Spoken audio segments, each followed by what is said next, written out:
Everyone, আজ তোমাদের সঙ্গে শেয়ার করব আমি আজ সারাদিন কী খেলাম। চলো ভিডিওটা শেয়ার করা যাক। সকালে ঘুম থেকে উঠে ফ্রেশ হয়ে তো মনের মতো একটা ব্রেকফাস্ট পেয়ে গেছি, সেটা খুব আনন্দের সাথে শেষ করলাম। দেন ওই 11:30টার দিকে একটু খিদে পাওয়াতে একটা কলা খেয়ে নিলাম। আর এই দেখো আমাদের মিনিটা শুয়ে আছে এখানে, ওকে না দিয়ে খাবো বিকজ ও খায় না, তো এটা তো শেষ করলাম। তারপর আজকে দুপুরে আর ভাত খাইনি, মাকে বললাম একটু ওটসের চিলা বানিয়ে দিতে, মানে ওই আর কি সকাল থেকে আনহেলদি খেয়ে আর দুপুরবেলা আর কি হেলথ কনসিয়াস হচ্ছে। দেন ওই বিকালে 4টের দিকে একটু পেয়ারা মাখা খেলাম। আর পেয়ারাটা না ওই লঙ্কা আর নুন দিয়ে খেতে বেশ ভালোই লাগছিলো, বাট পেয়ারাটা একটু শক্তই ছিল।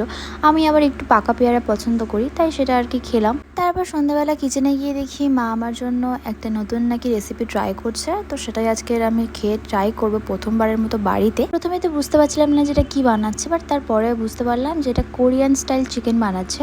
আর এই যে ফাইনাল দেখতে দেখো কত ভালো হয়েছে। মা এটা বাড়িতে ফার্স্ট টাইম বানালো আর খেতেও বেশ ভালো লাগছিল।